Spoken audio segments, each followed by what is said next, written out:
problem. So expecting ourselves, whatever capabilities we have, we should expect to that level only. We should not expect more than what we have. So that is the reason when we do works, once you come back home, always maintaining a diary is very, very good habit of women, because what you have done, what actually came in your way to not completing that thing.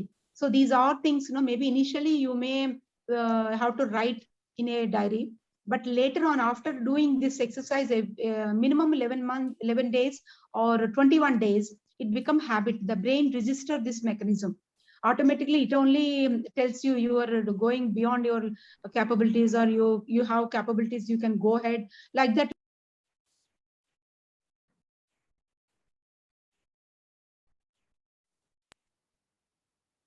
Yeah, you always have the habit of writing down in your diary at the end of the day. That is very good habit for all working women, because that will only help you how to manage your day and how to plan your next day. మంచిది చెప్పారు. And coming to questions కూడా తెలుగులో మాట్లాడాలని కోరుకుంటున్నాను, ఎందుకంటే some people are from outside and we also need to explain in regional language also. So next 2 questions కూడా తెలుగులో అడగాలని కోరుకుంటున్నాను, అండ్ మేడం కూడా తెలుగులోనే చెప్తారు. And thank you madam. But my question is again, how to get hold of emotions. అంటే మనం బాధపడుతుంది ఒక విషయం అయితే మనం మన మనసుని ఎలా స్ట్రాంగ్ గా చేసుకోవాలనేది నా క్వశ్చన్. అంటే అఫ్ కోర్స్ కొన్ని I'm sorry, I didn't attend that.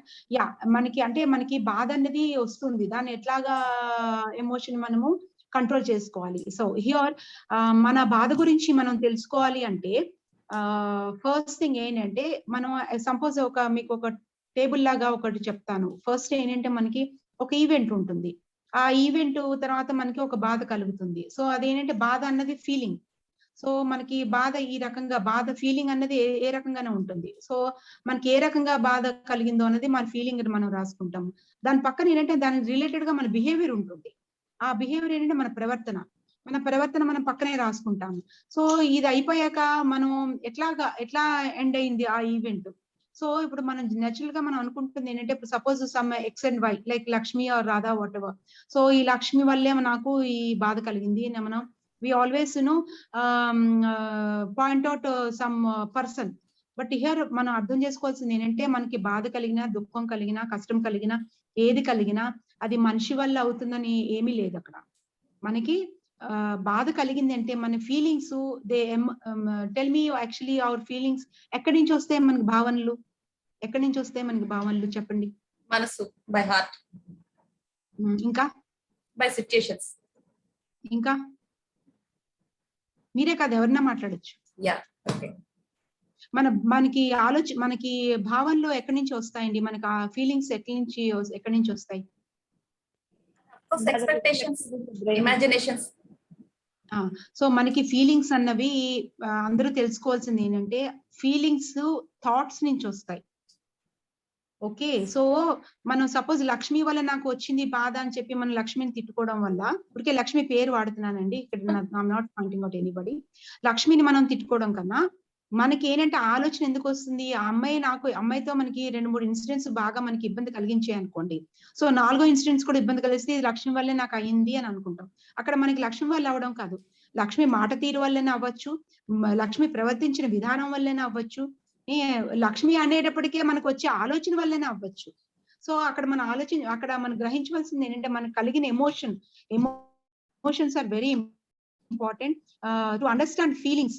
మనకి ఫీలింగ్ అనేది చాలా ఇంపార్టెంట్. మనకి ఏ ఫీలింగ్ వచ్చింది ఫస్ట్, ఆ ఫీలింగ్ కి వెనకాల ఉన్న థాట్ ఏంటి, that you have to actually first identify. మీరు ఎప్పుడైతే ఆ థాట్ ని, ఆలోచనని మీరు ఐడెంటిఫై చేశారో, మీరు చాలా సునాయాసంగా మీ యొక్క భావనల్ని, మీ ఫీలింగ్స్ ని మీరు కంట్రోల్ చేసుకుంటారు, మీ ఎమోషన్ ని కంట్రోల్ చేసుకుంటారు. ఆ ఎమోషన్ అనేది ఎనీథింగ్ అవ్వచ్చు. సో ఆ ఎమోషన్ కంట్రోల్ అవ్వాలి అంటే దాని వెనకాల వచ్చిన థాట్ ఏంటి అన్నది మీరు అబ్జర్వ్ చేయాలి. ఎప్పుడైతే మీకు థాట్ అంటే లక్ష్మి వల్ల నాకు వస్తుంది అన్న ఆలోచన నాకు బాధ కలిగిస్తుంది తప్ప, నిజంగా ఆవిడ మాట్లాడింది అవ్వకపోవచ్చు. ఏంటంటే లక్ష్మి అలాంటిదని మనం ఆల్రెడీ మనకి తెలిసినప్పుడు, ఒకసారి లక్ష్మి ఇలా మాట్లాడుతుంది కానీ లక్ష్మికి ఇలాంటి ఇంటెన్షన్ లేదని మనం అనుకున్నప్పుడు మనకి ఆ రకమైన బాధ కలగదు. సో మన ఎమోషన్స్ మనం కంట్రోల్ చేసుకోవడానికి మనం ఏంటంటే దాని వెనకాలన్న థాట్ ఏంటి అనేది మనం గ్రహించాలి, చాలా ఇంపార్టెంట్. ఇదేంటంటే ఫస్ట్ డే అంత ఈజీగా రాదు. ఒక 11 రోజులు ఏదైనా సరే 11 డేస్ కానీ 21 డేస్ కానీ 3 మంత్స్ కానీ మనం ప్రాక్టీస్ చేస్తే అది ఆటోమేటిక్ గా మనకి ఆ ప్రాసెస్ మన బ్రెయిన్ లో రిజిస్టర్ అయిపోతుంది. సో ప్రతి వాళ్ళు పుస్తకంలో రాసుకున్నట్లయితే కనుక మనకి ఏమవుతుందంటే పుస్తకంలో రాసుకోవడం వల్ల అడ్వాంటేజ్ కూడా, బ్రెయిన్ లో అక్కర్లేనివన్నీ మనం పుస్తకంలో రాసేసాం అనుకోండి, మన బ్రెయిన్ ఎంటీ అవుతుంది. దానివల్ల ఏమవుతుందంటే కొత్త కొత్తవి రావడానికి, కొత్త ఆలోచనలు రావడానికి, కొత్తగా మనకి మనకి ఎదుటి వాళ్ళ గురించి అభిప్రాయాలు రావడానికి కూడా అవకాశం కలుగుతుంది. అందుకే మనం ఎప్పుడు కూడా బ్రెయిన్ ఎంటీ చేసుకుంటూ ఉండాలి. ఎంటీ ఎలా అవుతుంది? మనం తీయలేం చేత్తో. So only by writing down on a book, any book. మీరు ఏదో ఒకటి ఇంట్లో పిల్లలు బోల్డ్ ఉంటే అన్యూజ్డ్ బుక్స్ తీసుకుని మనం డేట్ వేసుకుని టైం వేసుకుని మనం రాసేసుకుని అది మన కోసం పర్సనల్ గా ఉంచుకోవచ్చు, అందరికీ ఏం చూపించుకోకల్లా. ఇలా రాసుకోవడం వల్ల ఏమవుతాయంటే దాంట్లో చాలా వరకు అన్వాంటెడ్ అన్నీ ఉంటాయి, అవన్నీ వెళ్ళిపోతాయి. సో మనకి ఏది ఇంపార్టెంట్ అదే మన బ్రెయిన్ లో ఉంటుంది. అప్పుడు మన యొక్క ఎఫెక్టివ్నెస్ కూడా, మన యొక్క పర్ఫార్మెన్స్ కూడా చాలా ఇంప్రూవ్ అవుతుంది. సో అందుకని ఏంటంటే ఎమోషన్స్ కంట్రోల్ చేసుకోవడానికి మనం ఫస్ట్ మన థాట్ ప్రాసెస్ ని మనం అబ్జర్వ్ చేసి ఆ థాట్ ప్రాసెస్ ని నెగిటివ్ అయితే కనుక పాజిటివ్ గా కన్వర్ట్ చేస్తే అప్పుడు మన ఫీలింగ్స్ కూడా మనకి పాజిటివ్ గా వస్తాయి. మన థాట్ ప్రాసెస్ నెగిటివ్ గా ఉంటే కనుక మన ఫీలింగ్స్ కూడా నెగిటివ్ గానే ఉంటాయి. సో మనకు వచ్చింది నెగిటివ్ ఫీలింగ్ అయితే దాని వెనకాల ఉన్న థాట్ ప్రాసెస్ ఏంటో అబ్జర్వ్ చేసి ఆ థాట్ ప్రాసెస్ ని మనము నెగిటివ్ నుంచి పాజిటివ్ కి కన్వర్ట్ చేసేసుకుంటే ఆటోమేటిక్ గా మనకి ఫీలింగ్స్ కూడా పాజిటివ్ వెళ్ళిపోతాయి. So this is how you have to control your emotions. Yeah, ఇంకొకటి ఏది అడుగుతున్నారా ఎవరైనా? Yes, anybody?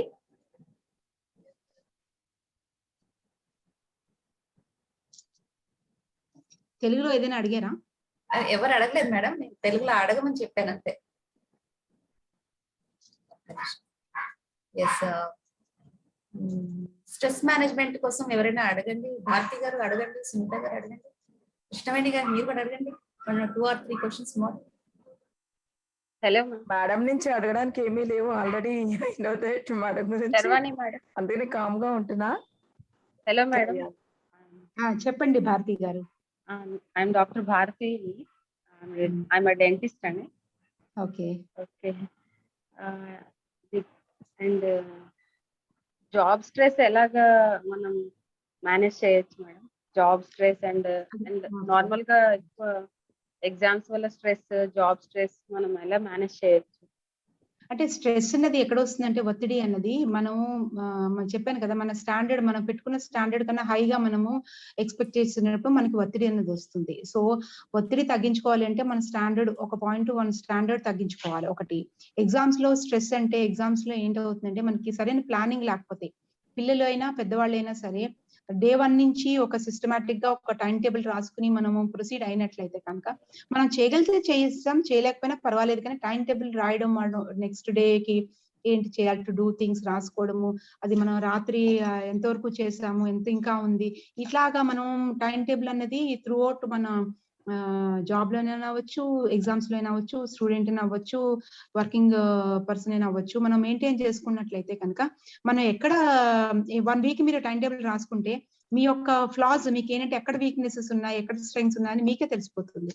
సో ఎక్కడ వీక్నెసెస్ ఉన్నాయో అక్కడ మనము జాగ్రత్త పడ్డము, స్ట్రెంగ్స్ ఉన్నవి ఎక్కువగా, సపోజ్ మన స్ట్రెంగ్స్ ని ఎప్పుడు ఎక్కువ వాడుకుంటూ ఉంటే మనలో ఎనర్జీ ప్రొడ్యూస్ అవుతుంది, అలాగే కాన్ఫిడెన్స్ లెవెల్స్ ప్రొడ్యూస్ అవుతూ ఉంటాయి. సో మనకి తర్వాత మనకి స్టాండర్డ్ ఉన్నదానికన్నా ఎక్కువ పెట్టుకోవడం వల్ల ఒత్తిడి గ్యారంటీగా వస్తుంది. సో మన స్టాండర్డ్ వల్ల ఒత్తిడి వచ్చిందంటే స్టాండర్డ్ తగ్గించుకోవడం ఈజ్ ద ఓన్లీ థింగ్.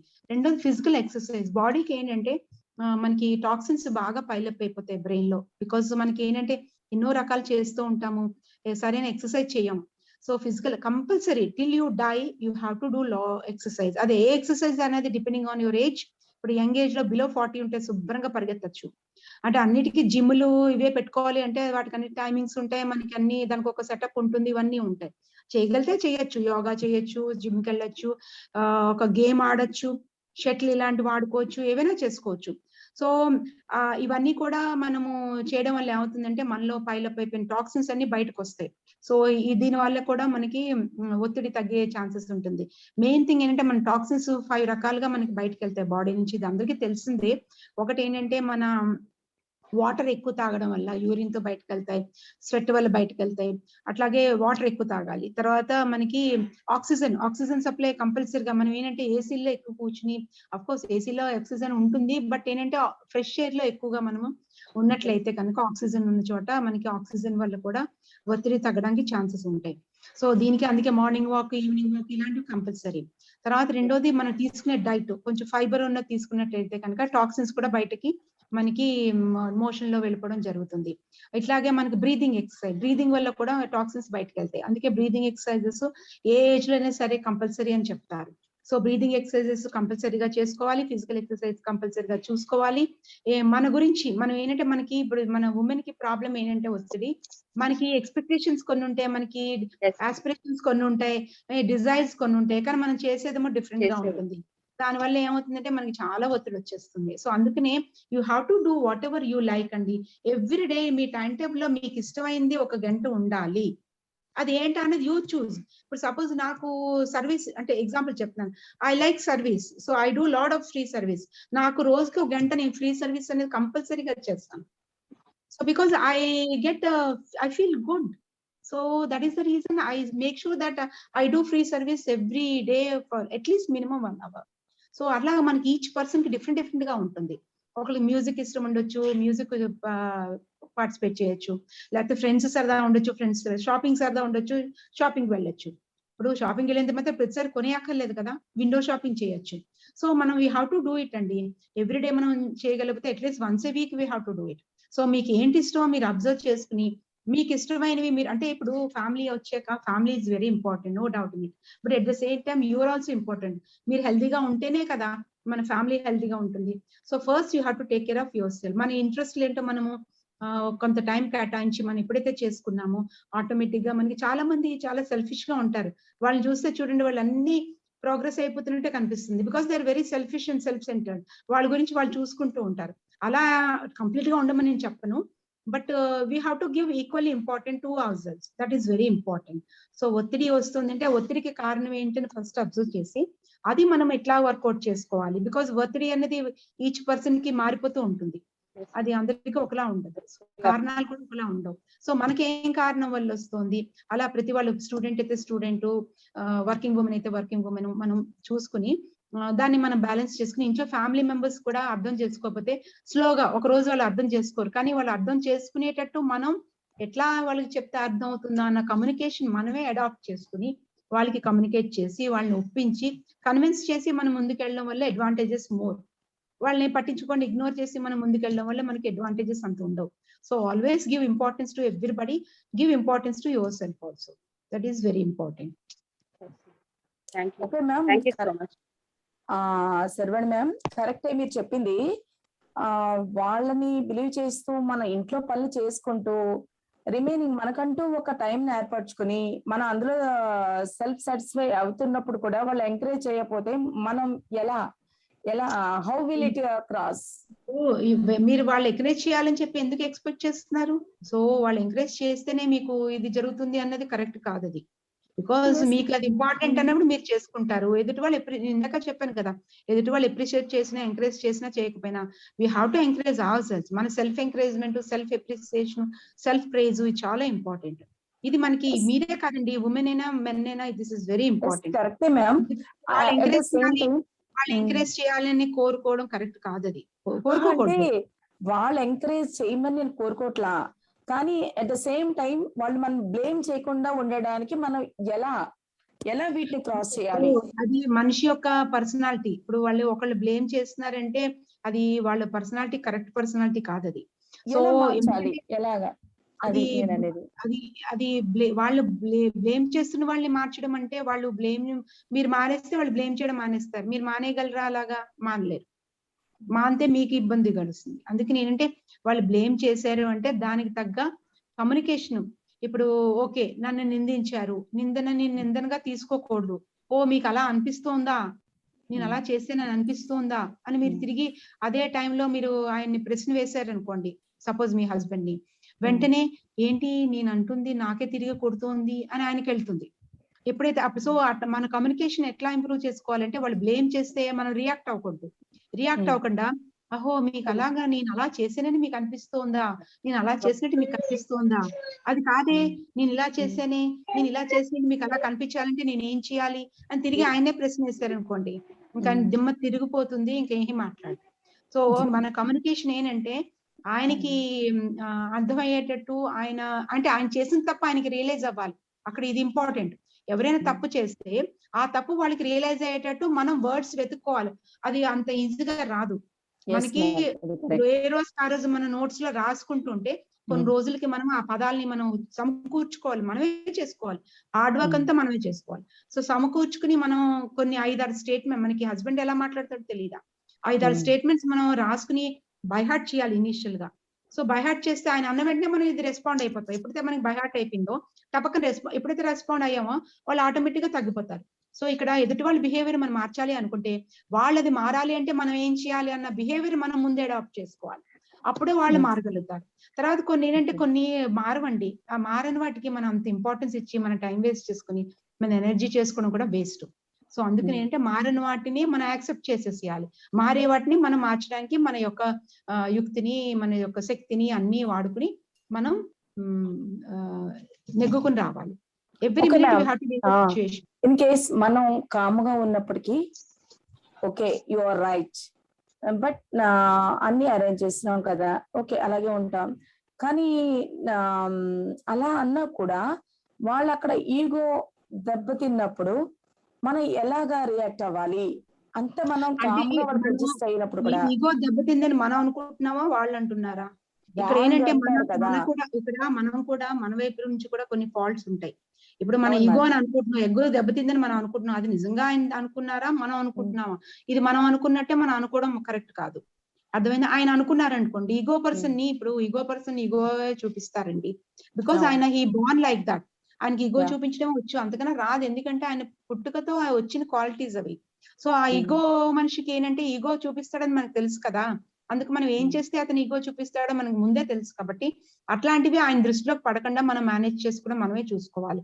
తర్వాత ఆ ఈగోను కూడా మనం పెద్ద పట్టించుకోకర్లేదు. ఎందుకంటే అది బై బర్త్ వచ్చిన క్వాలిటీ ఆయన మార్చుకోలేనప్పుడు అది కొంతమందికి ఏంటంటే కొన్ని మెడిసిన్స్ కావాల్సి వస్తుంది. మరి అగ్రివేటివ్ బిహేవియర్ అంటే చాలా మంది చూడండి అనుమానాలు, ద్వేషాలు, చూడండి ఇవన్నీ ఉంటూ ఉంటాయి. అనుమానం అనేది జబ్బది. అది కొంచెము ఒక మితిమీరిపోతే వాటికి మెడిసిన్స్ రిక్వైర్మెంట్ ఉంటుంది. మనం తెచ్చి మనం మెడిసిన్ వేస్తే వాళ్ళు వేసుకోవద్దు, వాళ్ళంతటి వాళ్ళు తీసుకుంటారా, తీసుకోరు. సో అలాంటప్పుడు ఏంటంటే మనము అలాంటి అనుమాన మనిషిని మనము అనుమానం పడ్డారనుకోండి, అనుమానంగా మనం రియాక్ట్ అవ్వకూడదు. బికాస్ ఫ్యామిలీ మెంబర్స్ మనం ఎంతైనా మన హస్బెండ్ అనుమాన పడుతున్నప్పుడు మన ఫ్యామిలీ మెంబరే కదా, మనం రియాక్ట్ అయ్యి మనం గొడవ తెచ్చుకుంటే మన కుటుంబమే బయటపడుతుంది కదా.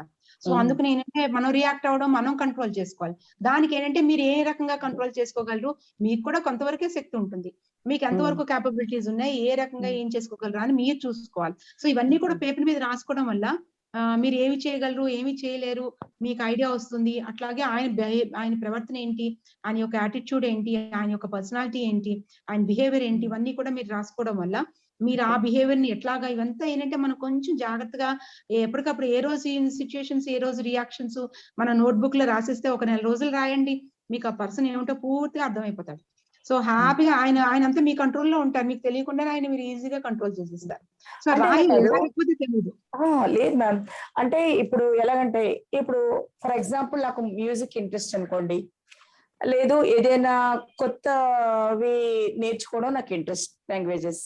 అలాంటప్పుడు మొత్తం హౌస్ హోల్డ్ డ్యూటీస్ అన్ని చేసేసి ఎవరికి ఏ ఇబ్బంది లేకుండా వాళ్ళకి అన్ని ఇచ్చేసి మనం మన టైంని కేటాయించుకున్నప్పుడు కూడా వాళ్ళ అబ్జెక్షన్ పెడితే మనం ఎలాగా దాన్ని అచీవ్ చేయాలి? మీ హస్బెండ్ పర్మిషన్ తీసుకుని వెళ్ళారా, మీ అంతటి మీరే వెళ్ళిపోయారా? ఎక్కడికి వెళ్ళడం కాదు, ఇప్పుడు ప్రెసెంట్ నవే డేస్ సిచ్యుయేషన్ లో అన్ని మనకి జూమ్ ద్వారానే అవుతున్నాయి. అదే ఏదైనా సరే మీరు ఇంట్లో ఇన్ఫార్మ్ చేసాక జూమ్ లో అటెండ్ అయ్యారా, ఇన్ఫార్మ్ చేయకుండా మీ అంతటి మీరు అటెండ్ అయ్యారా? ఇన్ఫార్మ్ చేసిన తర్వాతే. చేసినా కూడా ఎందుకు కోపం వస్తుంది, ఎప్పుడైనా చెక్ చేసుకున్నారా మీ హస్బెండ్ తో? అంటే అలా అని కాదు, నా ఇంటెన్షన్ ఏంటంటే ఇప్పుడు మనకి కొన్ని ఇంట్రెస్టెడ్ థింగ్స్ ఉంటాయి, జస్ట్ లైక్ దట్ మ్యూజిక్ అలా అన్నమాట. సో అది మనం నేర్చుకోవాలి అంటే ఫస్ట్ మనం ప్రాక్టీస్ చేయాలి. ప్రాక్టీస్ చేయడానికి సమ్ టైం మనం తీసుకుంటాం. నీకు అవసరమా, ఇంత అవసరం లేదు, ఇప్పుడు అనవసరమా, ఇంటి పనులు సరిపోవా, ఇంటి పనులే ముఖ్యం అన్నప్పుడు మనం ఎలా రియాక్ట్ అవ్వాలి? మీకు అదంతా ఎందుకు ఇంపార్టెంట్? బికాజ్ ఏంటంటే ఒక్కొక్క పర్సనాలిటీ ఒక్కొక్కలా ఉంటారండి.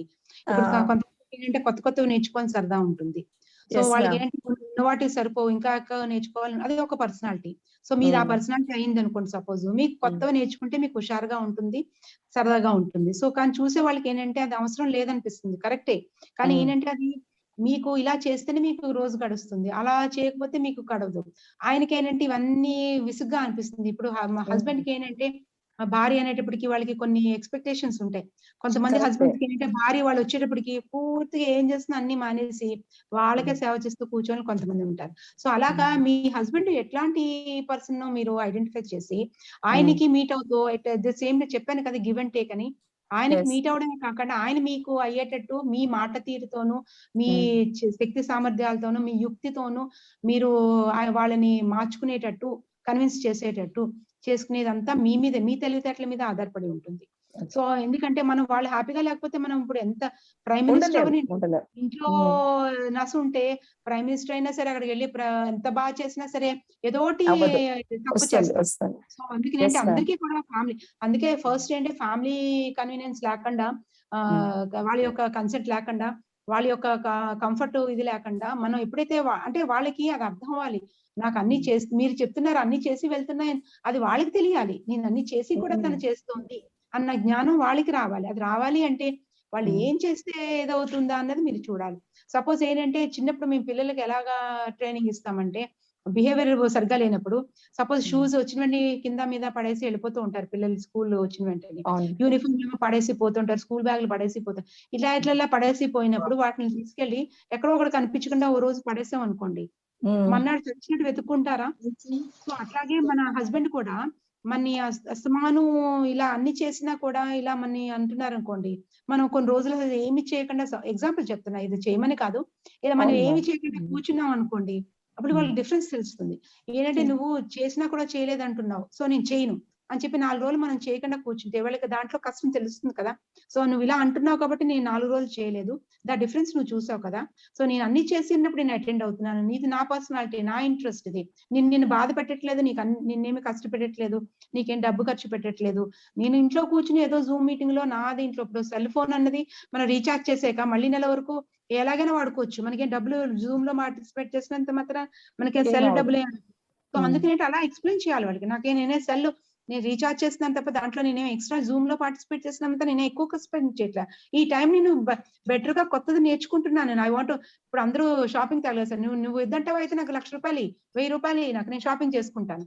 మా హస్బెండ్ డబ్బులు మనిషి అనుకోండి, ₹1,000 అడగండి, నువ్వు వెళ్తాను, నాకు అదేనా కావాలి ఇదేనా కావాలి, నీ ఇష్టం, చాయిస్ నీది, నువ్వేంటి ఇస్తావు. ఇలాగా మనం ఏంటంటే మన తెలివితేటలన్నీ వాడి, అంటే ఊరికే ఎగ్జాంపుల్ చెప్పాను కానీ మీ హస్బెండ్ ఎలాంటి వాడో చూసుకుని మీరు మీ తెలివితేటలు వాడి, అంటే మనం అట్ ద సేమ్ టైం మనం కామ్ గా ఉండి, అరే వాళ్ళు ఎలా బాధపడుతున్నారు మనం మానేద్దాము అని, సరే ఓకే అవాయిడ్ చేసి మనం అంటే ఏంటి అన్ని మానేసి 4 hours మీ హస్బెండ్ గురించి ఆలోచిస్తున్నారంటే మీరు కరెక్ట్ కాదు, అది కరెక్ట్ కాదు అది.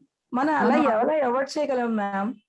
మనం ఆలోచించకూడదు. You have to concentrate, you have to learn to concentrate on your, అంటే కాన్సన్ట్రేషన్ అనేది, ఫోకస్ అనేది మీరు లైక్ యోగాలో బోల్డెన్ని ఆసనాలు ఉంటాయి, బ్రీదింగ్ మెడిటేషన్స్, ఇవన్నీ చేయడం వల్ల ఏమవుతుందంటే ఫోకస్, మీకు కాన్సన్ట్రేట్ చేయడం అనేది వస్తుంది. మీరు ఏంటంటే ఫోకస్ ఏం చేస్తున్నారంటే మీ మీద కాకుండా మీ హస్బెండ్ మీద పెడుతున్నారు, అందుకే మీకు సమస్యలు వస్తున్నాయి. మీ ఫోకస్ ఎప్పుడు మీ మీద ఉండాలి. సో మీరు ఇప్పుడు మీరు కరెక్ట్ చేసుకోవాల్సింది ఏంటంటే మీ ఫోకస్ ని మీ మీద షిఫ్ట్ చేసుకోండి. సో మీరు కూడా అనుకోవాలి, ఏంటి నేను మాత్రం ఎందుకు చేస్తాను, ఓకే నాకు ఇంట్రెస్ట్లు ఉన్నాయి, కానీ ఏంటంటే నాకు అయిపోవాలంది మోడీ ప్రైమ్ మినిస్టర్ లాగా. సో అయిపోతా మనం వదిలేసి, నాకు సరదాని ఇల్లంతా వదిలేసి హాయిగా మోడీ లాగా సంసారాన్ని వదిలేసి నాకు కూడా హాయిగా ప్రపంచంలో శుభ్రంగా దేశానికి సేవ చేసుకుంటూ వెళ్ళిపోవాలి నాకు ఉంటుంది. అలా అని చెప్పి మనం వదిలేస్తామా? కాదు కదా. సో మీరు కూడా మీరు అటువంటి, మీరు ఎవరికి డిస్టర్బ్ చేయకుండా మీరు చేస్తున్నప్పుడు మీ మీద మీకు ఎందుకు నమ్మకం లేదు. సో మీరు మీ మీద నమ్మకం మీరు పెంచుకోవాలి, మీరు ఫోకస్ ని మీ మీకు షిఫ్ట్ చేసుకోవాలి, మీరు చేస్తుంది మీరు అప్రిషియేట్ చేసుకోవాలి. ఇవేంటి వాళ్ళు ఎవరు అప్రిషియేట్ చేయరు, మీరు అప్రిషియేట్ చేసుకోవట్లా, అందుకే మీ మీద మీకు కాన్ఫిడెన్స్ లేదు, మీకు సెల్ఫ్ ఎస్టీమ్ లేదు. So that is the reason you always focus on your husband. So when you don't have actually confidence and when you don't have మీ మీద సెల్ఫ్ ఎస్టీమ్ లేనప్పుడు మన ఫోకస్ అంతా ఎవరి మీద ఉంటుంది. సో వీడిని మనం అలా బ్లేమ్ చేస్తూ ఉంటాం. ఇక్కడ బ్లేమ్ చేసేది మీ హస్బెండ్ కాదు, మీరే, your only blaming your husband. by not focusing focus on ma'am, not focus, that same time fear. అయ్యో మనం ఇది అటెంప్ట్ చేస్తుంటే వాళ్ళకి నచ్చదు, తిడతారు అనే ఫియర్. వద్దండి, ఫియర్ లేదు, యాంగ్జైటీ లేదు, ఏమీ లేదండి. మీకు కావాలనుకుంటే మీరు అన్ని పనులు చేసాక you have right to do what ever you want. అది మీరు నమ్మాలి, నమ్మకం, బిలీఫ్. ఆ బిలీఫ్ అనేది మీకు మిమ్మల్ని పెంచుకోవాలి. మీరు ఆ నమ్మకాన్ని ఎప్పుడైతే మీరు పెంచుకున్నారో ఇట్లాంటి ఆలోచనలు రావు. ఇలాంటి ఆలోచనలకి మీరు ఛాన్స్ ఇవ్వకూడదు. బికాజ్ ఈ ఆలోచనలు ఏం చేస్తాయంటే మిమ్మల్ని మీలో కాన్ఫిడెన్స్ లెవెల్స్ తగ్గించేస్తాయి, మీలో సెల్ఫ్ ఎస్టీమ్ తగ్గించేస్తుంది, మీలో ఎనర్జీని తగ్గించేస్తుంది, మీలో భయాన్ని పుట్టిస్తుంది. ఇవన్నీ ఎందుకు అవసరమా మనకి? సో మనకి నెగిటివ్ గా మనకి ఎప్పుడైతే మన పర్ఫార్మెన్స్ పడిపోతుంది, ఇలాంటి ఆలోచనలు మనకు ఛాన్స్ ఇవ్వకూడదు. సో ఇక్కడ ఏంటంటే థాట్, ఇందాక చెప్పాను కదా, మనకు వచ్చే భావనన్నిటికీ కారణం వెనకాల మనకు వచ్చే ఆలోచనలు. సో మీరు ఆలోచనని కన్వర్ట్ చేసి మీరు ఏం చేస్తారంటే, మీకు వచ్చిన ఆలోచనలు ఒక పేపర్ మీద రాసుకోండి. ఎప్పుడైనా ఖాళీగా ఉన్నప్పుడు ఒకసారి ఫోన్ చేస్తే వాటిని ఎట్లాగా మీకు పాజిటివ్ గా కన్వర్ట్ చేసుకోవాలి మీకు నేను చూపిస్తాను. యూ కెన్ కన్వర్ట్ ఆ కన్వర్ట్ వాటిని ఇట్లాగే ఆలోచిస్తూ ఉంటే ఇదంతా ఓన్లీ ఫ్యూ డేస్ అండి. ఫస్ట్ లో ఒక్కసారి బ్రెయిన్ రిజిస్టర్ చేసి, అది డిపెండ్స్, ఈచ్ పర్సన్ డిఫరెంట్ గా రిజిస్టర్ చేసుకుని, కొంతమందికి 11 days కి రిజిస్టర్ చేయొచ్చు, కొంతమందికి 21 days పెట్టచ్చు. సో కానీ ఎప్పుడైతే రిజిస్టర్ అయిపోయిందో అది ఎప్పటికీ లైఫ్ టైమ్ లో వెళ్ళదు. సో అందుకని ఏంటంటే మీకు ఏవైతే నెగిటివ్ థాట్స్ వస్తున్నాయో అవన్నీ ఒక పేపర్ మీద రాసుకుని మీరు నాకు ఒకసారి ఫోన్ చేయండి. I will teach you how to convert into positive. Sure ma'am, thank you, thanks for your wonderful madam. ఇక్కడ Hello, 5 o'clock ma'am. I wanted to ask one question, small question, very small. Is depression a genetic flaw, ma'am? Because usually we see a few children who belong to both the classes, whether it is upper class or lower class also. They have everything. They have a good AC room. They have all their toys. They have everything, good education, good lifestyle, good quality, everything. But somewhere down the line, they will be very calm, quiet. They will be so, they will be battling something or the other in their mind. Okay, there is, the chase of the demons. So, is this depression a genetic flaw? Is it necessary if the mother has, the child will have depression, anxiety, any such? అంటే కొన్ని cases లో hereditary లాగా మనకి parents కున్న, ఫ్యామిలీలో history ఉన్న వచ్చే chances ఉంటాయండి. అదేం వస్తుందని గ్యారంటీ ఏం కాదు, వచ్చే ఛాన్సెస్ ఉంటాయి. బట్ ఏదైనా సరే డిప్రెషన్. సో దాని వెనకాల డిప్రెషన్ కి మాత్రం డెఫినెట్ గా దాని వెనకాల కాజ్ ఉంటుంది. సో చైల్డ్ అయితే కొన్ని ఎక్స్ప్రెస్ చేయలేకపోవచ్చు. సో అందుకని వాళ్ళకి ఏంటంటే యాక్షన్స్ తో మనము హెల్ప్ చేయాలి. పెద్దవాళ్ళు అయితే మనం మాట్లాడి చేయొచ్చు. దీన్ని కాగ్నిటివ్ బిహేవియరల్ థెరపీ అని ఉంటుంది, సిబిటి అంటారు. దానికి మీరు ఎనీ గుడ్ ఎక్స్పీరియన్స్ ఉన్న సైకాలజిస్ట్ దగ్గర తీసుకెళ్తే కనుక డెఫినెట్ గా they help them how to come out of it అన్నది. ఏంటంటే వాళ్ళ యొక్క ఆలోచనలని, వాళ్ళ యొక్క బిహేవియర్ ని రెండింటినీ కలిపి సో ఈ థెరపీ ఇన్వాల్వ్ అయ్యి ఉంటుంది. సో అందుకని ఏంటంటే దానికి అది ఫ్యూ సెషన్స్ వెళ్ళవలసి వస్తుంది, కానీ డెఫినెట్ గా హెల్ప్ అవుతుంది. అంటే లేదు ఇంట్లో మనం చేసుకునేది అయితే కనుక మనం ఏంటంటే చెప్తున్నాం కదా, బాబు ఇప్పుడు సపోజ్ లోగా ఫీల్ అయ్యాడు, ఆ బిహేవియర్ మనకు నచ్చలేదు, సో అది కొంచెం యాక్టివ్ గా ఫీల్ అవ్వాలి మనకు అనిపిస్తే కనుక, మనం ఎప్పుడు కూడా ఏదైతే బాబు అయినా పాప అయినా మనం నేర్చుకోవాలి అని అనుకుంటామో దానికి ఏంటంటే చిన్నపిల్లలు చాలా బాగా ఫాస్ట్ గా ఏదైనా మనం చూడండి చాక్లెట్ ఇస్తే పనిచేసిస్తారు, అలాగా చిన్న గిఫ్ట్ ఇస్తే పనిచేసిస్తారు అన్నది ఉంటుంది చూసారా. ఇట్లాంటి వాటికి మనం ఏం చేయాలంటే, నువ్వు ఈ రకంగా బిహేవ్ చేస్తే నీకు ఈ రోజుకి ఇన్నిసార్లు ఇలా బిహేవ్ చేస్తే నీకు ఈ చాక్లెట్ ఇస్తాను అని వాళ్ళకి తెలియకుండానే వాళ్ళ ఆ బిహేవియర్ ని మనం ఎంకరేజ్ చేస్తూ, ఆ బిహేవియర్ అలా చేస్తే నీకు చాక్లెట్ ఎప్పుడైతే ఇస్తానో దానికోసం అని చెప్పి వాళ్ళకి తెలియకుండా ప్రయత్నాలు చేస్తూ ఉంటారు. వాళ్ళు పెద్దవాళ్ళు అయితే వాళ్ళకి తెలుస్తుంది, చిన్నపిల్లలు అయితే తెలియదు కదా. అందుకని వాళ్ళు తెలియకుండా చాక్లెట్ కోసం అలా చేస్తూ ఉంటారు. అట్లాగా మనము వాళ్ళకి ఏదో ఒకటి మంచిగా పాజిటివ్ బిహేవియర్ ని, అంటే దీన్నే పాజిటివ్ రీఇన్ఫోర్స్మెంట్ అని అంటాం, నెగిటివ్ బిహేవియర్ ని పాజిటివ్ గా కన్వర్ట్ చేయడానికి ఏదో ఒక మనం సాకు చెప్తూ ఏదో ఒక చిన్న స్మాల్ గిఫ్ట్స్ ఇస్తూ ఎంకరేజ్ చేస్తుంటే రోజుకి కొన్ని రోజులకి అయ్యాక అదే అలవాటే. ఏదైనానండి మనం చెప్పాను కదా, మినిమం 11 సార్లైనా 21 సార్లైనా మనం ఆ పని చేసామంటే అది ఒక హ్యాబిట్ అయిపోతుంది. ఎప్పుడైతే హ్యాబిట్ అయిపోయిందో దాన్ని మనకి రోజు డైలీ ఒక రొటీన్ లా అయిపోతుంది. సో అందుకని ఏంటంటే మనము కొన్నాళ్ళు మాత్రం ఓపిక పట్టాలి. పేరెంట్స్ ముఖ్యంగా పిల్లల విషయంలో కొంత సహనం ఉపయోగపట్టుకుని మనం కొంచెం ఫ్రీ టైం వాళ్ళకి పెట్టుకుని మనము ఇలాంటివి చేసామంటే, వాళ్ళ యొక్క యాంగ్జైటీ పిల్లలు ఉంటారు, కొంతమంది ADHD పిల్లలు ఉంటారు, వాళ్ళు చాలా హైపర్ యాక్టివ్ గా ఉంటారు. ఒక ఏజ్ లో 7 years వచ్చేటప్పటికి హైపర్ యాక్టివిటీ ఎక్కువగా బయటపడుతూ ఉంటుంది పిల్లల్లో. ఈ టైంలో కొంచెం మనం పేరెంట్స్ మట్టుకి కొంచెం మదరు కొంత టైం పిల్లలతో స్పెండ్ చేసి వాళ్ళ బిహేవియర్ ని నార్మల్ ఇది చేయడం అనేది మనం రోజు ప్రాక్టీస్ ఏనండి. Everyday you have to make them practice. So ఆ ప్రాక్టీస్ వల్ల వాళ్ళు స్లోగా బయటపడిపోతారు. కొన్నిటికి అంత క్రానిక్ డిప్రెషన్ లో వాటికైతే మెడిసిన్స్ కంపల్సరీ. అంత అంత సైకాట్రిక్ దగ్గర వెళ్ళే అంత అవసరం ఉంటే కనుక డెఫినెట్ గా తీసుకెళ్ళాలి. అలాంటి అవసరం లేనప్పుడు మనం అంతటా మనం చేసేసుకోవచ్చు. Okay, time is running up, 5 దాటిపోయింది. ఇంకెవరైనా క్వశ్చన్స్ అడగాలనుకుంటున్నారా? లాస్ట్ క్వశ్చన్ మేడం, మీరు ఓకేనా? మీకు ఇంకో 5 to 10 minutes or we will end? ఒక 5 minutes ఓకే. అందుకే అడుగుతున్నాను మేడం. ఎవరైనా ఇంకొక క్వశ్చన్ ఏదైనా అడుగుతారా, లేకపోతే ఎండ్ చేసేయమంటారా? Let me know members. If mother father fight చేసుకుంటే పిల్లల్లో ఎఫెక్ట్ ఉంటుంది కదా మేడం? 100%. అంటే ఫైట్ చేసుకోవడం అన్నది ఎవ్రీడే ఫైట్ పాజిటివ్ గా ఉంటే పర్వాలేదు. నెగిటివ్ గా ఉంటే కనుక దాని ఇన్ఫ్లుయెన్సెస్ పిల్లల మీద పడతాయి. పిల్లల్లో బిహేవియరల్ ప్రాబ్లమ్స్ వచ్చే ఛాన్స్ ఉంటుంది. చిన్నప్పుడు తెలియదు కానీ టీనేజ్ లో అన్ని బయటపడతాయి. So it's always wife husband కి ఏమైనా డిఫరెన్సెస్ ఉంటే 4 గోడల మధ్య ఎప్పుడునే మనకి సామెత ఒకటి ఉంది. అసలు మూడో కంటికి తెలియకుండా మన తగాదాలు మనం మెన్కి ఒక బ్యాడ్ హ్యాబిట్ ఉంటుందండి. ఉమెన్ అయితే అలా రోడ్డు మీద పెట్టరు కానీ మెన్కు రోడ్డు మీదకి వచ్చాకనే మాట్లాడతారు. గదుల్లో బెడ్రూమ్ లో అసలు మాట్లాడరు. అది చాలా అలాంటి నిజంగా హస్బెండ్ అలాంటి వాడైతే మాత్రం we have to make sure that everything they talk only within the bedroom. because దీని వల్ల ఏమవుతుందంటే పిల్లల్లో కూడా ఒక రకమైన పిల్లలు కూడా ఏంటంటే వీళ్ళిద్దరికి పడదు అన్న ఇది వచ్చి వాళ్ళు ఏం చేస్తారు, మన ఎక్స్‌ప్లాయిట్ చేసి తప్పుడు పనులకి వాళ్ళు మన ఏడిపించి మనని బ్లాక్‌మెయిల్ చేస్తూ ఉంటారు. ఇలా తెలియకుండానే కొన్ని అనవసరపు అలవాట్లన్నీ అయిపోతూ ఉంటాయి. సో మనం కూడా ఈ న్యూసెన్స్ పడలేక మనం వాళ్ళు ఏం అడిగితే ఇచ్చేస్తూ ఉంటాం. ఇదంతా తప్పుడు దావాలు తీసుకెళ్లే ఛాన్స్ ఉంటుంది. అందుకని ఏంటంటే ఏమున్నా భార్యాభర్తల మధ్యన సమస్యలు లేని ఇల్లు లేదండి. ప్రతి ఇంట్లోనూ ఉన్నాయి. Because we are different and they are different. తర్వాత వేరే హౌస్ లో బ్రాటప్, వీళ్ళ వేరే హౌస్ లో బ్రాటప్, వీళ్ళ కల్చర్ వేరే, వాళ్ళ కల్చర్. సో ఎంత మనం చూసుకుని జాగ్రత్తలు పెట్టుకుని చేసినా సరే డిఫరెన్సెస్ ఉంటాయి. ఉంటేనే నార్మల్, అసలు ఉండకపోతే నార్మల్ కాదు అసలు. సో దెబ్బలాట్లు అనేవి ఉండాలి. కానీ ఏంటంటే అది 4 గోడల మధ్యన బెడ్రూమ్ లో చేసుకోవాలి తప్ప బయటికి తెచ్చుకోకూడదు. సో అది చాలా ఇంపార్టెంట్. అది మొదటే మనం హస్బెండ్ ఎడ్యుకేట్, మీ ప్రీ మ్యారిటల్ కౌన్సిలింగ్ ఇలాంటివన్నీ కూడా చాలా ఎడ్యుకేట్ చేస్తామండి. అందుకే ఇప్పుడు ఏంటంటే మీలాంటి వాళ్ళు ఎవరైనా తెలిసిన వాళ్ళు యంగ్ కపుల్ ఎవరైనా ఉంటే దర్ ఇస్ ఇంత ఎడ్యుకేషన్ ప్రోగ్రామ్. అక్కడ ఏమి నువ్వు తప్పు నువ్వు రైట్ అని ఉండదు. సో ఎలాంటి పరిస్థితుల్లో ఎలా ఉండాలి అనేది వాళ్ళకి ఎడ్యుకేషన్ చేయడం జరుగుతుంది. సో ఇప్పుడున్న సిచ్యుయేషన్ లో pre marital counselling compulsory. Otherwise వాళ్ళకి మిస్అండర్స్టాండింగ్స్ వచ్చి 2 నిమిషాల్లో విడిపోతున్నారు. సో ఇవన్నీ ఏంటంటే చాలా ఇంపార్టెంట్ అండి. అంటే డూస్ అండ్ డోంట్స్ అంటే హస్బెండ్ తో వైఫ్ తో ఎలా ఉండాలి, ఎలా చేయకూడదు, ఇవన్నీ డూస్ అండ్ డోంట్స్ ఉంటాయి. అవి మనం ఫాలో అవుతే కనుక మనం చాలా హ్యాపీగా ఉంటుంది. లైఫ్ ఏంటంటే ఇవన్నీ తెలుసుకున్నాక మనం జీవిస్తుంటే లైఫ్ చూస్తే ఎప్పుడు చూసినా పచ్చిగా కనిపిస్తూ ఉంటుంది. We feel like living forever అన్నట్టు ఉంటుంది. సో అందుకని చిన్న టిప్స్ అండి వైఫ్ అండ్ హస్బెండ్ ఫాలో అవుతే కనుక చాలా బాగుంటుంది. సో ఇవన్నీ కూడా మనం తెలుసుకుని వాళ్ళు హర్ట్ అవ్వకుండా వాళ్ళు కూడా ఫాలో అయ్యేటట్టు మనమే తెలివితేటలు ఉపయోగించుకుని ఇదంతా ఇనీషియల్ గా కొంచెం మనం కష్టపడ్డాం అనుకోండి, ఫ్యూచర్ లైఫ్ అంతా బాగుంటుంది.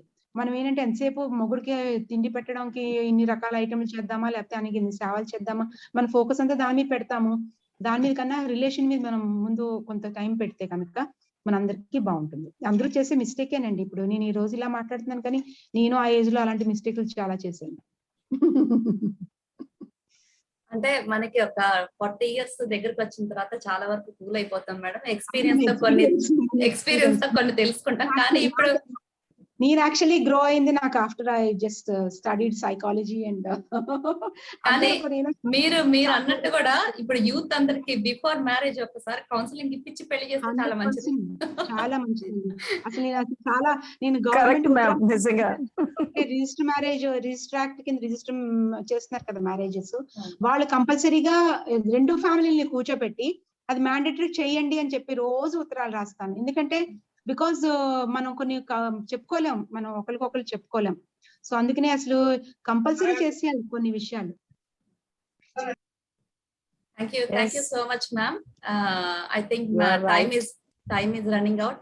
The chair recognize our Ridge Training Solutions Hari Krishna garu and Ramesh Pekala garu and Nirosha Ram garu, Anita Mata already my co-president. She is being with us from starting of the meeting, and Padmalata garu, Kusma Kumari garu, Prasanna Srinivasa garu, our secretary Sunita Reddy garu, Bharati, garu dentist ఇప్పుడు మాట్లాడారు, Aklima Shah the nutritionist, clinical nutritionist, our member, and our honourable Krishnaveni garu who made this possible today, and Y Rajeswari garu. So thank you each and every one అండి. And once again thank you madam. మేము పిలవంగానే మమ్మల్ని మా invitation ని ఒప్పుకొని Zoom కి వచ్చినందుకు చాలా సంతోషం. అండ్ ఈ సెషన్ తో మీకు మాకు అయిపోలేదు madam. We need lot of counsellings from you. ఒక్కొక్కసారి ఒక్కొక్క టాపిక్ తీసుకొని మనం కలుద్దాము. అండ్ డెఫినెట్లీ మీరు చెప్పినవన్నీ 100 to 200% life facts, out of experience. Each and every word is out of experience. And నా ఎక్స్పీరియన్స్ కూడా నాకు చాలా మ్యాచ్ అవుతుంది. So thank you. అందరూ అలాగే కరెక్ట్ గా రీచ్ అయ్యారని నేను అనుకుంటున్నాను. ఆన్సర్స్ అన్ని రీచ్ అయ్యారనుకుంటాను. ఇంకా ఎన్ని డౌట్స్ ఉంటే నాకు ఫార్వర్డ్ చేయండి, మేడం గారికి నేను ఫార్వర్డ్ చేస్తాను. You can take straight appointment from madam. Thank you so much ma'am. And here by I, Radhika Behra, Vizag's President of Vizag Sri Sankal, adjourn the meeting. Thank you all. Thank you all. Thank you. Good day. Thank you so much. Thank you, ma'am. Thank you so much. Thank you. Okay, Thank you, ma'am. yes. Thank you, ma'am. Thank you. Bye. Thank you, ma'am.